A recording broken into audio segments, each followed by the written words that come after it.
Welcome to In the Loop, the Walton Chamber of Commerce podcast, where we share the stories, ideas, and people helping our business community grow and thrive. We dive into conversations that keep you informed, inspired, and connected.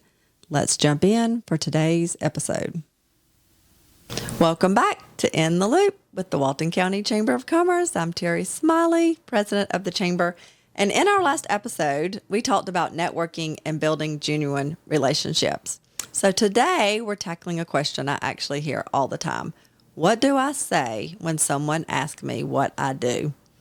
Have you been there? Have you stumbled through that answer? Have you talked too long? Have you talked too little? Or left someone just completely confused? If so, this episode's for you. Let's talk about creating a simple, clear, and memorable elevator pitch. Yes, that 30 to 60 second time frame that you actually have to make a first impression and meet somebody. So you may be thinking, why does an elevator pitch really matter? Well, it isn't about giving a sales presentation. It's about creating clarity about what you do. At networking events, ribbon cuttings, luncheons, coffee connections, community events, people are constantly meeting new people.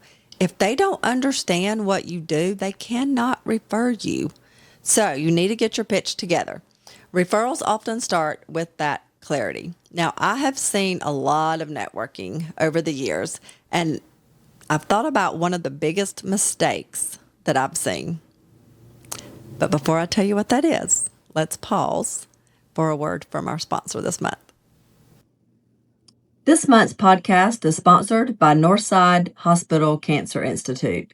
Northside Hospital Cancer Institute is built to beat cancer. They're built to see you sooner, with leading specialists and life-saving second opinions available within 5 days. Built to bring care closer, with more locations than anyone else in Georgia, including right down the road in Covington and Conyers. Built to get you through, with dedicated patient navigators by your side every step of the way.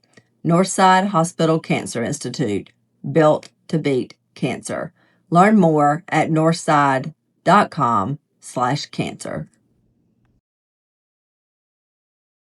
Okay, so what I have seen, the biggest mistake people have made is talking about themselves instead of talking about the problem that they solve. People care less about your job title. They are more concerned about how do you actually help people? How can you help me? Instead of listing services, focusing on outcomes, what problem do you really solve? Who do you help? Why does it even matter? So here's a 60-second formula to write your elevator pitch, and we'll also have a downloadable PDF you'll be able to download to use after watching the episode. So a simple elevator pitch includes an introduction, what problem is it that they may have or someone may have, what is your solution, why are you different, what is the value of that, and then what is your call to action? Okay, so that needs to include all of those 5 points. Think of it as a story that you're telling somebody instead of a commercial for your business. So here's a quick example. Instead of saying, I'm a realtor with XYZ company, you might say, I help families who are overwhelmed by the buying and selling process navigate one of the biggest financial decisions they'll ever make. I walk them through every step so that they feel informed, confident, and less stressed. If you know someone thinking about buying or selling, I'd love to be a resource for them. Do you see how that sounds different than just, hello, I'm so-and-so with this real estate company? One explains a job, but the other explains the value of using them personally. Keep it conversational. You don't want to sound like you're reading a script like I just did, because I'm just reading for y'all. But practice in the mirror. What do you look like when you're saying that? Do you look genuine? So practice it. Think conversational, not commercial. Make it about them. How can you help them? The elevator pitch really isn't about you. It's about a problem that the person you're talking to may have and how you can solve it. It's about helping the listener understand who you help. When someone hears your message, they should immediately think, oh, I know somebody who needs that. I can think of somebody right now I just talked to the other day who could use your service. That is what referrals are really all about. So as you prepare for your next networking event, challenge yourself to spend a few minutes writing your elevator pitch and practicing your elevator pitch. Is it clear? read it to a friend, read it to a spouse. Make sure, is it clear? Is it simple? Does it explain the problem that I actually solve? Would someone know who to refer me when I get done saying this? And if the answer is no to any of that, rewrite, start over, and get it down so that you answer those questions. It should be clear. It should be simple.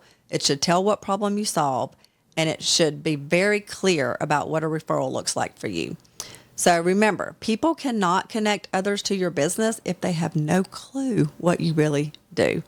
So be sure to tackle that elevator pitch before your next networking event. Thanks for joining us for In the Loop. We hope you've enjoyed these 2 educational episodes, a little different than what we usually bring you. Later this month, we'll be talking to a few of our small business owners and giving you some information and tips from them on how they have ran successful businesses. So until then, keep making connections and create relationships that last a lifetime. Thank you for joining us on In the Loop. If you enjoyed today's conversation, share it with others, and don't forget to follow or subscribe so you never miss another episode. We'll see you next time, and until then, stay connected.